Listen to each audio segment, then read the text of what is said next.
I'm sure you know some people who think the rules don't apply to them. They are for other people.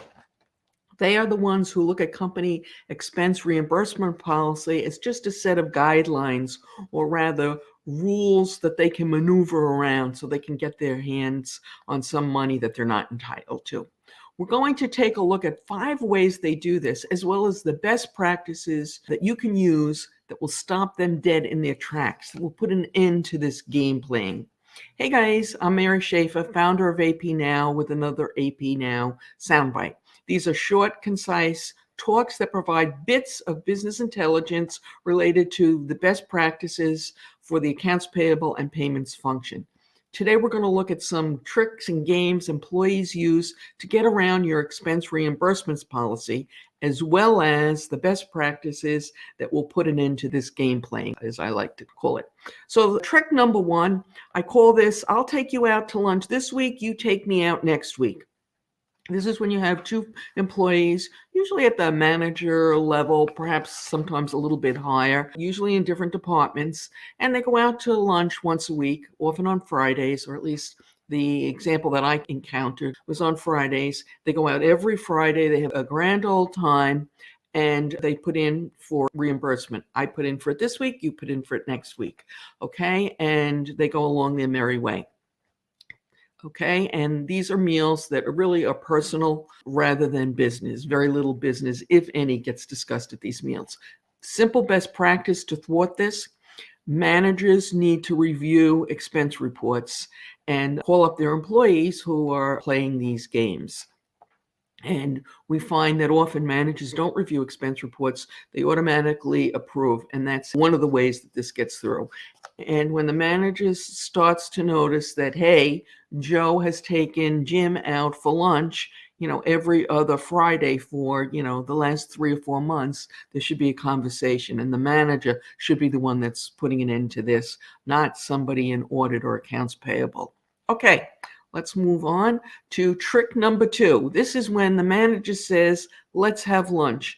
You put in for it and I'll approve it. When the manager does this, it's usually with a low-level employee who they're going to approve their expense report. A variation of this, by the way, sometimes is when a group of people will go out and they'll invite a junior person along so that the junior person can put in for the lunch, and then one of the managers who's at the lunch will approve it.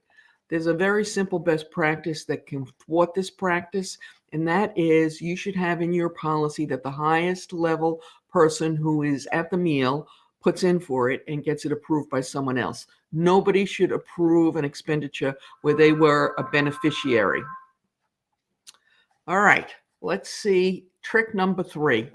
And by the way, I have to tell you, all these little tricks I've encountered myself, unfortunately, in real life, and seen it happen, unfortunately, most of them more than once. This one I call taking a meal home to the spouse. This is when someone goes out for a dinner, and then they get takeout, and they add a meal to take out and take home to their spouse. Now, if they want to do that, there's nothing wrong with bringing a meal home to your spouse. Let me make that clear. The problem is when you put it on the expense report and the company pays for it. There's no reason for the company to be paying for that. A real simple solution to this: get the detailed meal receipt. And on the detailed meal receipt, you'll see that there were 3 guests, but 4 main dishes. Okay, now I know one case where there was some of this game playing going on, and they encountered the employee who was involved and said, there were 2 people, but 4 main dishes. And he said, yes, I was hungry. Okay, so, that's really a lot of, baloney. Okay, so get the detailed meal receipts, and also remember your practices, if you want to conform to IRS guidelines and have an accountable plan, will also consist of listing the names and titles of all the attendees at the event. Before we get to the last 2 clearly phony requests, I'd like to invite you to hit the subscribe button. It's free, completely private, and you can unsubscribe at any time.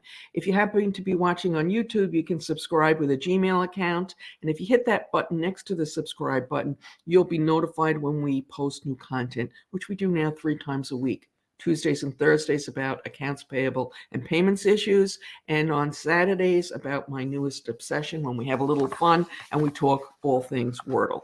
Okay, Let's talk about the next one. This is the case of the steaks in the trunk. And this was a manager who would regularly take the staff out for a lunch at a local steakhouse, not exactly a cheap place, and then have the owner of the restaurant put a case of steaks in his trunk. Again, you can thwart this by simply getting the detailed meal receipt. Also, probably if you looked at the dollar amount of the meal versus how many people were there, that might also have alerted you that something was fishy, if you will. All right. And the last one, and unfortunately, this last one has happened to, I don't know, something like 20% of all companies, or at least that was the number we came up with when we did our last survey.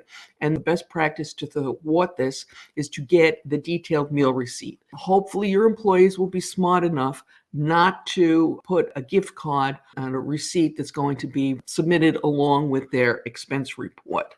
Okay. Now, if you're getting these receipts and you never see a gift card on it, don't say, why are we doing this? Because it's serving as a deterrent.